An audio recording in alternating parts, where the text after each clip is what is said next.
Coming up in this episode of Outlook TV, BC Culture Days.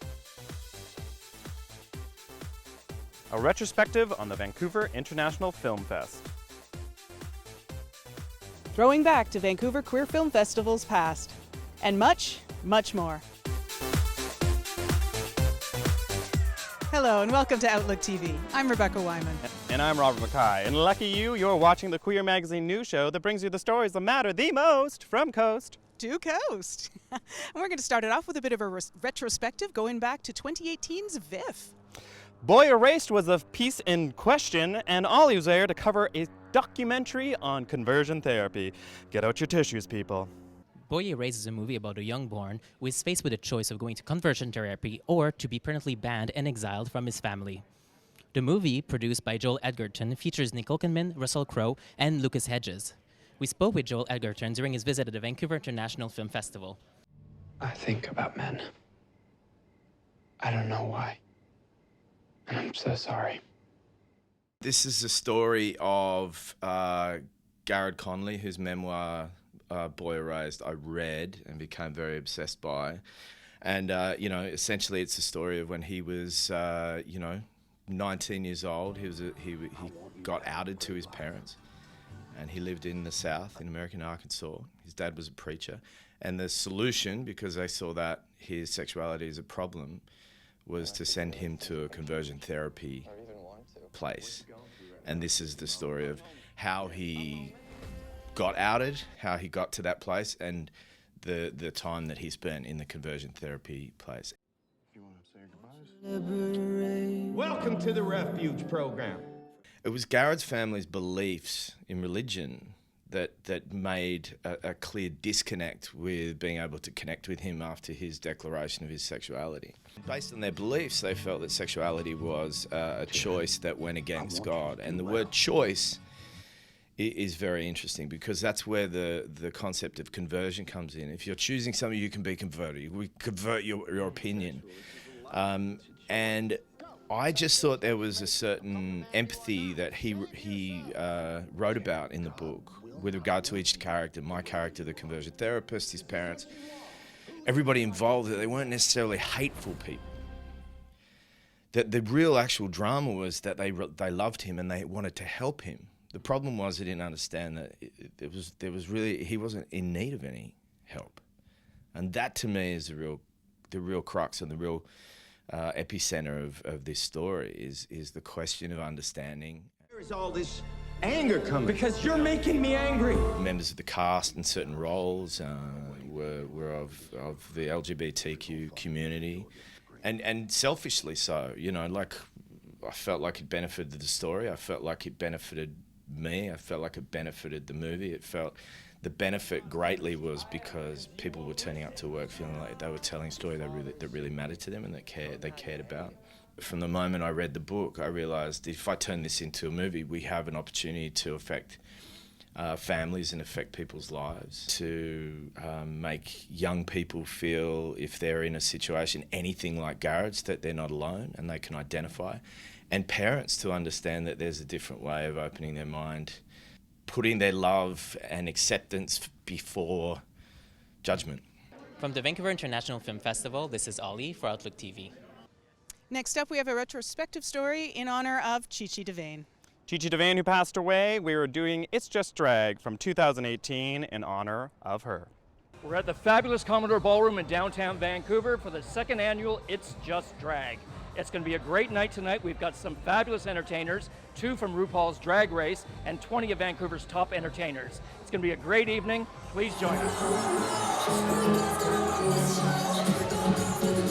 The talent today at tech rehearsal, it was off the hook, off the chain, whatever the kids are saying these days. It was the amount of preparation, their sets and choreography and outfits and design, and it's a cornucopia of creativity here. It's fantastic.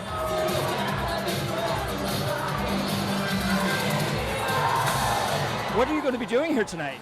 I think a number that symbolizes standing up for yourself, empowering yourself in every single way. It's a sort of an homage to a fantastic character that we all know and love, and hopefully will instill a lot of great feelings in people to be the best that they can be. There's 2 out-of-town guests, the RuPaul girls, and then we have the local girls that are also part of the cast. How many do you think we have tonight? I think about probably 15 in the cast, and then some really talented dancers. And then backstage we have some beautiful makeup and hair artists. Basically tonight is a venture down through the Huntsman, which we all saw the movie. It was really cute, but we never really saw the monster that came out of the mirror. So this is the monster that came out of the mirror that wears her victims' faces. I am opening the show with the Brat Pack. We're doing our own thing, and then we are closing the show with a little Spice Girls number. Oh, fantastic. Yeah, I'm very excited about that. Well, I will be doing just some classic, good old-fashioned drag lip syncing for you to some fine hits on the radio. You know, nothing too revolutionary, but I'm just really excited. I had about 2 weeks off after the new year, so I'm getting right back in the gig after having some fun time off. Could you give us a little inside scoop out behind the scenes at RuPaul Drag Queen? I will say is that there are no clocks on set. Time becomes even more of an illusion than it ever was, and it makes for very interesting television and even more interesting deadlines for challenges. Are you doing by yourself, or is there somebody with you on stage? No, I'm a one-person show. I do it by myself all the time. Fantastic. Now, where do you call home? Shreveport, Louisiana is my home. Anything current projects you're working on? Hopefully I'll start working on music in the future, so that's a big project that I'm excited to be working on. It's been an amazing night here at the Commodore Ballroom in Vancouver for It's Just Drag. For Outlook TV, this is Angus Prott. It's time for us to take a little break now. I need to put in different orthotics because I'm getting ever older by the second. Shut up. Ow. Young You're buck. old too. Young buck.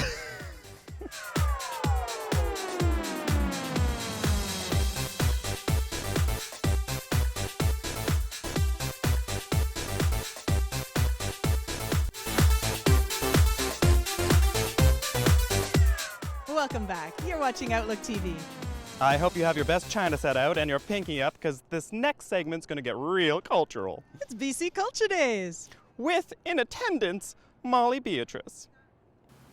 BC Culture Days has announced an expanded, diverse, cross-country celebration of arts and culture during this COVID-19 crisis. Let's find out more. Find your creative place with Culture Days. Join us for a 4-week celebration all across Canada, indoors, outdoors, and online. BC Culture Days is part of a national celebration of arts, culture, and heritage. We're in our 11th year now, and we take participants behind the scene to discover the world of creative people in our communities. And this year we have an exciting lineup of events. A lot of them are adapted to online activities, but we also have in-person events, so there's something for everybody. This year we have 5 ambassadors from across the province, and their role is to act as a spokesperson for Culture Days, but again to present an activity in their own discipline that really connects with the community. So each ambassador has been matched with an established artist in their discipline. So over a 3-month period, they're working with these artists to work on their craft, network, all kinds of professional development to help these emerging artists. It's really important for Culture Days to have LGBTQ ambassadors because we strive to be as accessible and inclusive as possible, and that means reflecting the communities that we live in our programming. This is an initiative that I had started with a friend. We had started a project where we would work with queer and trans youth to kind of teach performing arts and do skill building in terms of playwriting, acting, movement, kind of devising collective creation, things like that, to kind of give kids from all different ages, from 11-year-olds to 17-year-olds, and it's essentially to kind of help give queer and trans youth another way of expressing themselves. So Cabaret is a program that is based on cumulative workshops with a group of queer and trans youth. So the Cabaret will be a digital recording that'll go live after we filmed it. My mentor is Anita Roshan, which maybe makes me the luckiest human being in the whole world. Her artistic career is so stunning, and all of her work I'm really inspired by. So she's been mentoring me on the project and has been such a rock for me.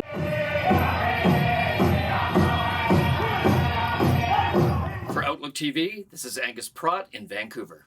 Let's head now to Vancouver's Chinatown, where Pride in Chinatown just took place. That almost rhymed, but didn't. The good news is, though, that Leroy had the opportunity to interview 2 artists from the event to see their art and hear about their experience.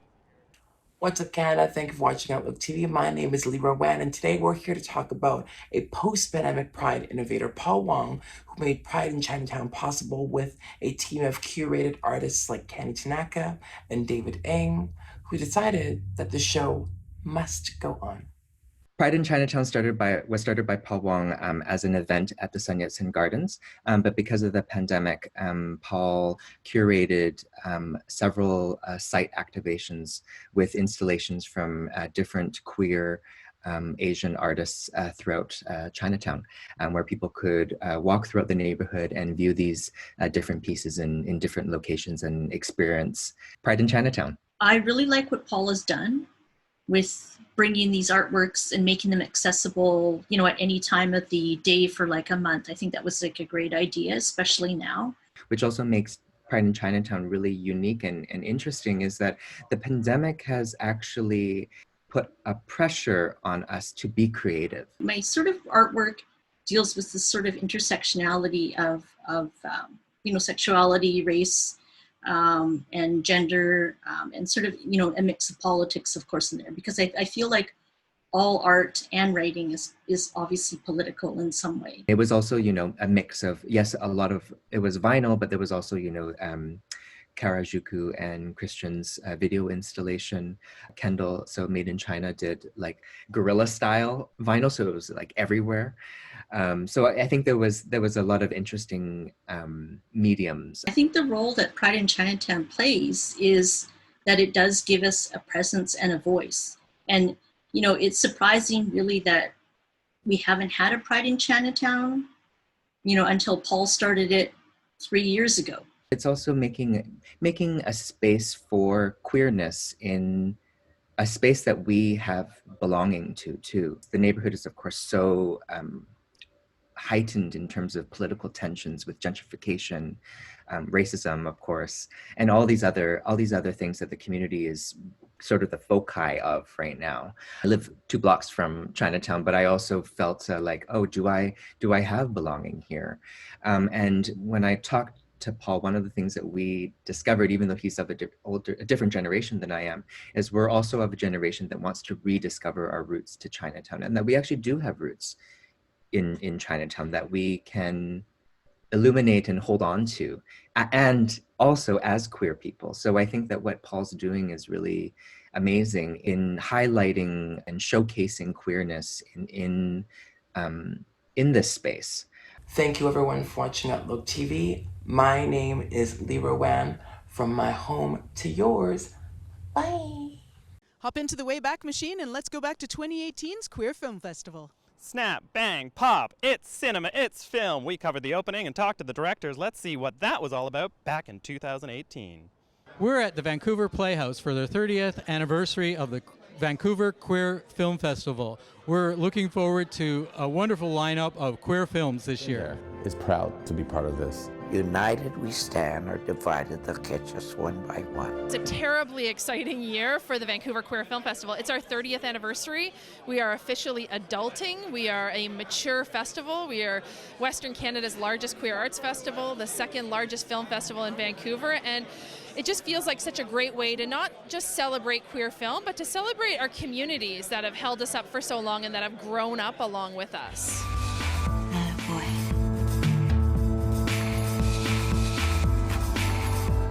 Octavio is Dead is it's a ghost story, a supernatural story about a young woman who has been estranged from her biological father, has lived a life very codependently with her mother, finds out very soon into the movie that her pops is dead.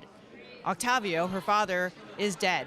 She really doesn't have any feelings because she's never known him because he left when she was born, and she, on a whim, decides to take off, steal the keys to her dad's apartment, and she goes into his place and is surprised to find that his ghost is stuck inside the apartment and unable to leave his place. Call now and you can get our non-slip loop mat, perfect for those late night shenanigans. They're showing a retrospective of my work on Saturday, and I'm doing a workshop for queer, trans, Black, Indigenous people of color on video. It's important to represent people from our community who are like maybe even a minority within the minority that is our community, like Two-Spirit people and trans people and non-binary people, and and people who like have intersecting identities, but like not even just that, but the fact that we have like incredible stories to tell about those experiences. The bars were to the gay civil rights movement what the churches were to the Black civil rights movement. My film is about the oldest surviving LGBT organization in the world, the Imperial Council of San Francisco, which was founded by the very first openly gay man and drag queen to run for political office in the United States, Jose Sarria. It was really a privilege of mine to be given this opportunity to journey into the past and learn about our histories as a community, and I think that is very important for younger generations. So my goal is to really make this film available for the younger generations. I want to run so I can continue the legacy of the Imperial Court. I'm proud to be part of this. I'm Brad Mitchell with Outlook TV, and we're at the Vancouver Playhouse this evening celebrating the 30th anniversary of the Vancouver Queer Film Festival. It's been a wonderful evening. We're going to have to take another break now. I'm getting the vapor, so I'll need a little refreshment. Ooh, some lemonade. Ooh. Mint julep. Sweet tea.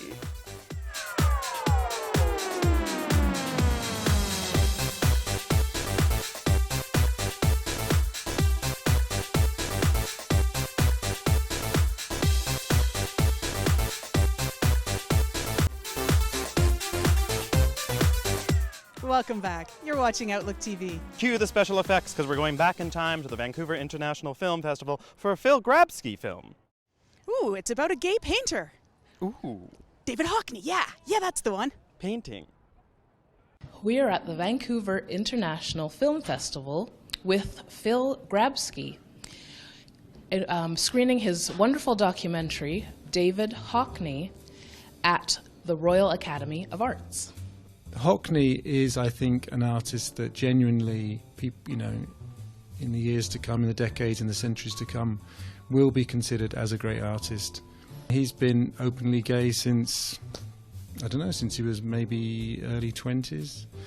It's been a part of his art. He's never been anything other than quite open about that, which is great. When he moved from Britain to Los Angeles, it was very much a part of his art. The two exhibitions that our film are based on were at the Royal Academy of Arts in 2012 and 2016. The 2012 exhibition was called A Bigger Picture and reflected a moment when, for personal reasons in his own life, somebody close to him had died. He went back to Yorkshire, which is his home county in Britain, and started painting the nature there. He's better known as a figurative painter. Even though he was then in his 8th decade, he's now in his 9th decade, he has this appetite and enthusiasm to embrace new technologies.